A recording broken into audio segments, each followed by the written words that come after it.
Good morning. The Father has put it on my heart to read something this morning from the Nagamati scriptures, and it's in the first revelation of James. It's on page 327. The risen Master appears and explains to James the real meaning of his passion. They were waiting for the sign of his coming, and it came after some days. James was walking on the mountain called Galgala, I'm not sure how to pronounce that, along with his disciples who still listened to him with desire. They had a comforter, and they said, "This is the second teacher." The crowd dispersed, but James remained behind and prayed with his custom. The Master appeared to him. He stopped praying, embraced him and kissed him, saying, "Rabbi, I found you. I heard of the suffering you endured, and I was greatly troubled. You know my compassion. Because of this I wished, as I reflected upon it, that I would never see the people again. They must be judged for what they have done. What they have done is not right." The Master said, "James, do not be concerned for me, all these people. I am the one who was within me. Never did I suffer at all, and I was not distressed. These people did not harm me. Rather, all this was inflicted upon a figure of the rulers, and it was fitting that this figure should be destroyed by them also. The rulers, the just. God became angry with you, since you had been a servant to him. Because of this you have the name James the Just. You see how you will become sober once you have seen me. You stopped praying because you are a just man of God, and you embraced and kissed me. I tell you the truth. You have set in motion great anger and wrath against yourself, because this has happened so that these other things might occur." James was fearful, and he wept. He was greatly troubled. They sat down together on a rock, and the Master said to him, "James, this is how you will face these sufferings. Do not be sad. The flesh is weak, and it will get what is ordained for it. But as for you, do not be timid or afraid." The Master paused. When James heard this, he wiped away his tears that were in his eyes, and he was greatly relieved from the sadness he had felt. And this is on page 328. Jesus reveals to James how he also will be delivered from suffering. The Master said to him, "James, look, I shall reveal to you your deliverance. When you are arrested and you face these sufferings, a multitude of people will arm themselves against you in order to seize you. 3 in particular will lay hold of you. Those who sit as toll collectors. Not only do they demand toll, they also take away souls by theft.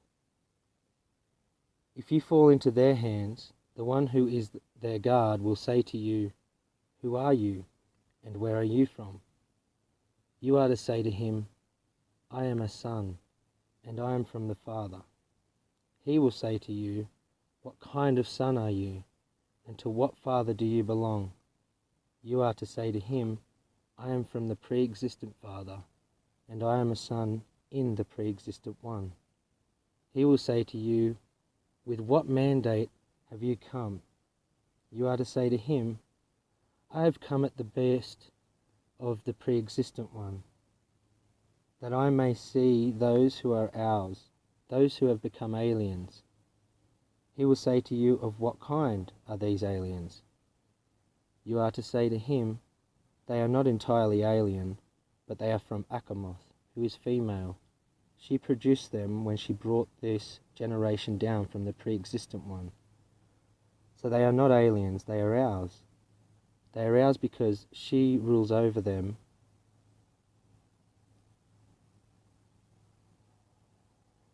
Comes from the pre-existent one. Yet they are aliens because the pre-existent one did not have intercourse with her when she was about to produce them. When he says to you again, "Where will you go?" you are to say to him, "I shall return to the place I came from." If you say these things, you will avoid their attacks.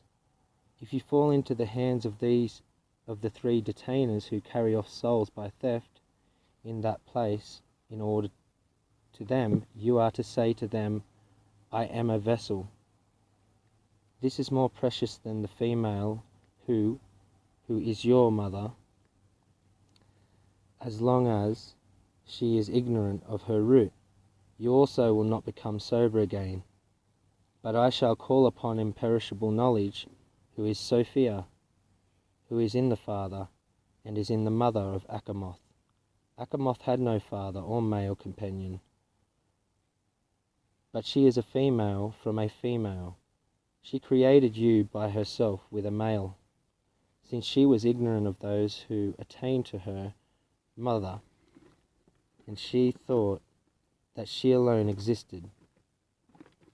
I shall cry up to her mother. Then they will be troubled, and they will blame their root and the generation of their mother, but you will go up to what is yours after you have thrown off their fetters. The pre-existent one, they are prototypes of the 12 disciples, and the 72 companions. Achamoth, which is translated Sophia.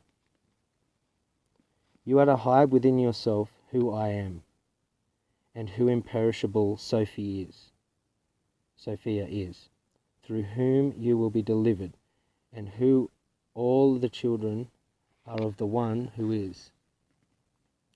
These matters that they have known and have hidden within themselves, be quiet about these things, but reveal them to Adonai.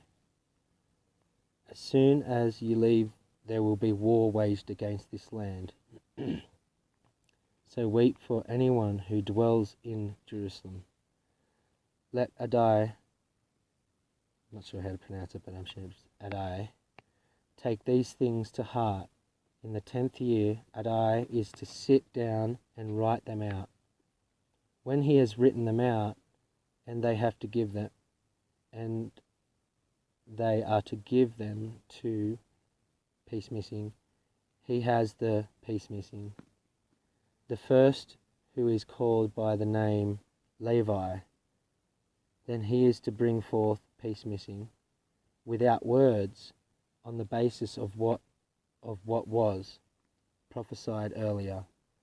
I say, he is to take a wife outside Jerusalem in her, and he is to produce 2 sons from her. They are to inherit these things, and the understanding of the one who will rise even higher.